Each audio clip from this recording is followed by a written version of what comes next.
Well, if you thought the 2024 election was over and you thought that that fight was it, think again. There is a new battle brewing, this time over the leadership in the Senate. See, there's one thing to get elected. There's another thing to be able to institute your agenda. And there is a fight taking place in Washington, D.C. right now that could completely derail Trump's attempt to enact the change that voters sent him to enact. I'm Ben Swann. This is Truth in Media.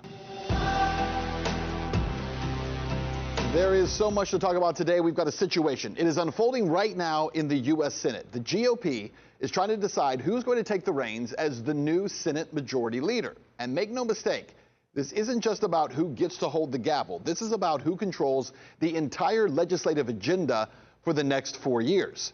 Here's what's going on.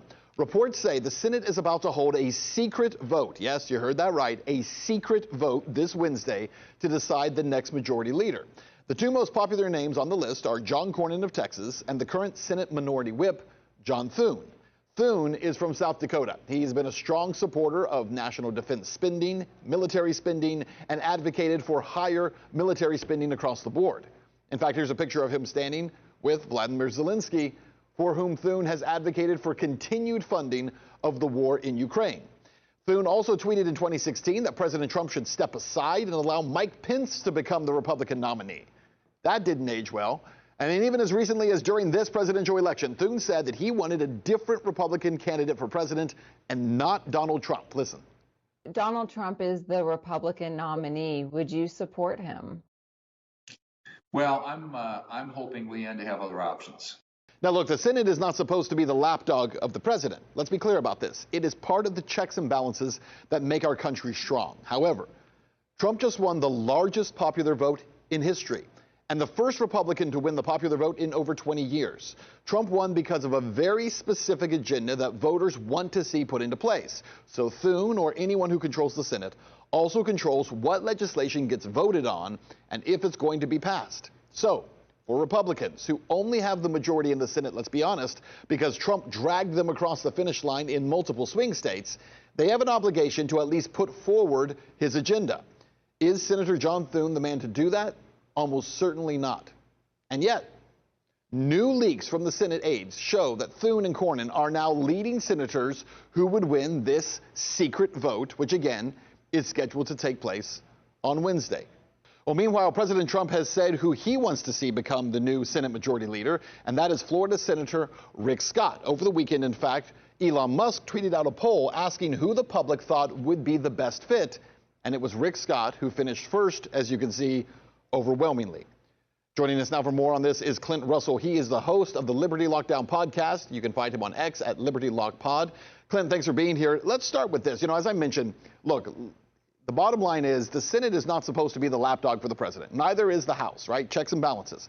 But it is very clear here that what voters do not want to see are establishment Republicans working against the agenda of what Trump was sent to Washington to do. Not just drain the swamp, but to correct course on the way Washington has been running. How do you see it? No, I think that's exactly right. This is a much bigger fight. This is really the populist right-wing rebellion in this country versus the uniparty. And I think that Thune and Cornyn both represent the uniparty. I mean, what is the one thing that both sides of the aisle have agreed on over the past 2 years when it comes to the Senate and the House? Well, it's Ukraine funding. It's sending billions and billions of dollars to proxy wars all over the world.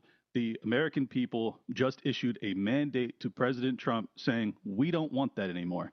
The libertarians, the anti-war left, obviously the diehard Trump supporters have all galvanized around this message that we are no longer interested in policing the world. We're no longer interested in bleeding ourselves financially, and it's got to stop. And I think that Thune and Cornyn both represent a continuation of that. And let me be honest, I'm not a huge fan of Scott. He's a red flag, gun law pushing guy out of the state of Florida, and I'm in Florida, so I know him fairly well. But the people I trust most are Rand Paul, Mike Lee, Vivek Ramaswamy. They're all standing behind Scott along with Tucker Carlson. That's enough for me. I'm going to give him my support as well. Yeah, it is interesting, because I agree with you. Rick Scott is hardly the MAGA candidate within the Senate. There's no question he is not.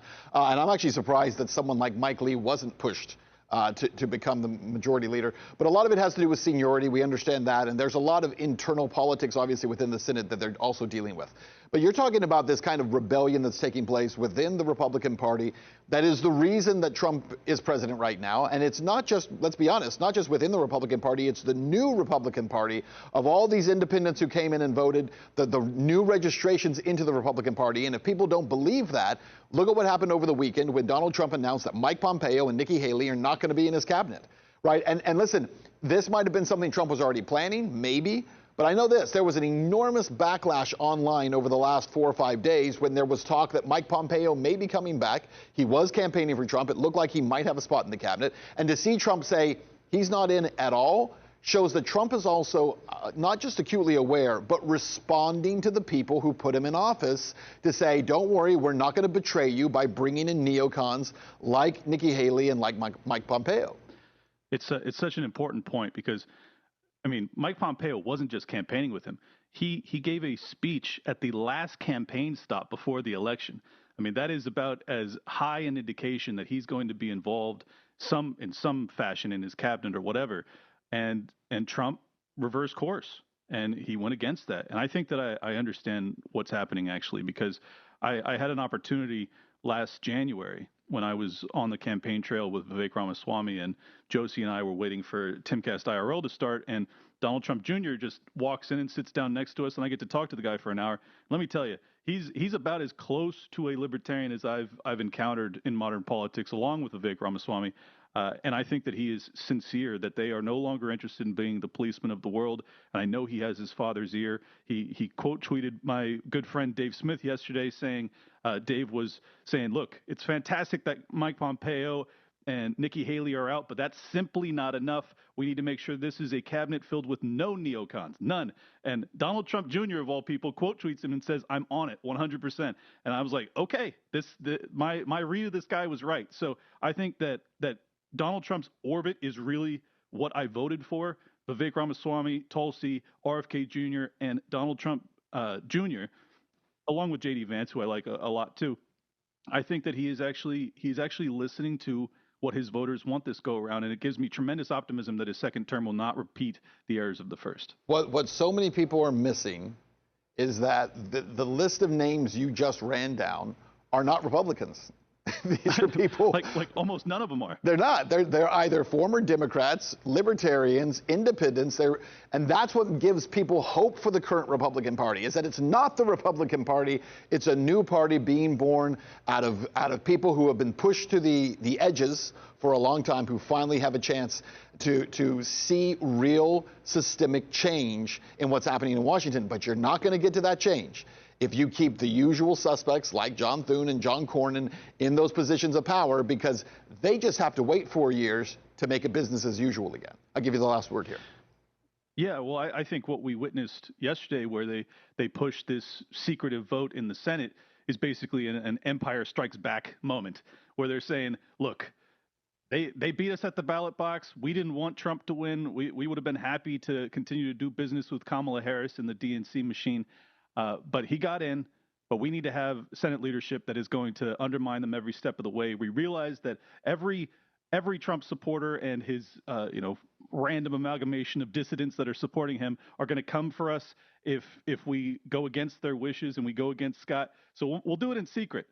Well, that's not exactly working now, is it? Because you have the leaks that come out and we get a good idea as to who is in fact going against Scott. I think that this is their last stand, and this is really important, because if you don't have someone who's actually working hand in hand with Donald Trump to a certain extent, yes, I agree, checks and balances, you want separation of powers, but yep. This is the leader of the Senate. You have a mandate. We need to have someone who reflects what the voters wanted, and I think that in terms of appointments in the first 100 days of his presidency, this is going to be super important. So I think this is the fight now. Everybody needs to be calling their senators and letting them know there will be a price paid if they go against us. Yeah, absolutely. I said last word, but one more thing on that, and that is, got to mention Ted Cruz, right? Ted Cruz cried like a baby for the last few months, begging people to send him money. Send me $1, send me $5. The Washington machine wants to stop me. I want to help President Trump. And his name is on that list, wanting to vote for, I believe it's for Cornyn is who he's listed for. He's not supporting it. Josh Hawley's not supporting. Guys who pretend that they're MAGA, we're with you, we want to drain the swamp, and then they're there voting for the swamp. So no secret ballots. Everything should be done in sunlight. That's the disinfectant that fixes this stuff. I mean, this is exactly what we expected of the GOP over the past 4 years, that we wanted justice when it came to Anthony Fauci, when it came to HHS, when it came to the lockdown era and the mandates. How can we possibly expect you guys to deliver truth and honesty when you're going to be doing a vote for the leadership of the Senate in secret? Yep. It's just very, very revealing as to who these people are, and I hope people are paying attention, and I hope they make them pay a price in terms of recalls or in terms of primarying these candidates, because they need to understand that the old guard that ran things, that was able to do things in secret and give us lip service and then deliver us the same old garbage, those times are past. We don't have time for that anymore. If he votes that way, I hope they recall Ted Cruz. That would be a glorious moment. Get him. Clint Russell, thanks, man. Appreciate it. Thank you, Ben. All right, well, Donald Trump has also named Tom Homan as his administration's new border czar. Homan is the former acting director of ICE. You probably know him for being based on Instagram.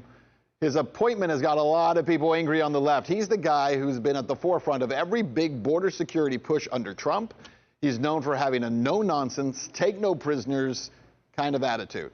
His tough stance on immigration enforcement, it is no surprise that Trump would tap him for this position. Do you remember this? Please respect the chair's authority. I respect the chair's authority, but the chair... Mr. Homan! You work for me. I'm a taxpayer. I'm a taxpayer. You work for me. The witness will suspend. There you go. Donald Trump also, as we mentioned earlier, is saying that folks like Nikki Haley and Mike Pompeo have no place in his administration. They will not be allowed. Why? Because the military-industrial complex is losing its grip. At least that's what we can hope, right? When you keep neocons at bay, like Nikki Haley and Mike Pompeo, not only are you keeping your word to the American people, but you're also keeping the administration free of people who will undermine the America First policy.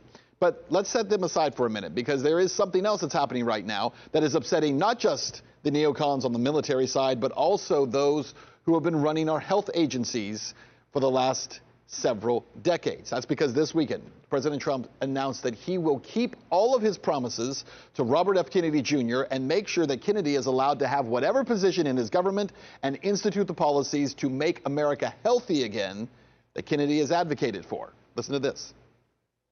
We're going to change that. We're going to give farmers an off-ramp from the current system that destroys their health, wrecks the soil, makes Americans sick, and destroys family farms. We're going to rewrite the regulations to give the smaller operators a break. We're going to encourage sustainable, regenerative farming that can build soil and replenish aquifers. We're going to ban the worst agricultural chemicals that are already prohibited in other countries. And we're going to remove conflicts of interest from the USDA dietary panels and commissions. Does it sound like he's doing enough there? In fact, that is just a little portion of what RFK has planned for the American people. Each and everything it looks like that Donald Trump will give him full power to implement. According to RFK Jr., it's about bringing back the freedom to choose treatments and to not be saddled with the ones that pharmaceutical companies can patent and profit from.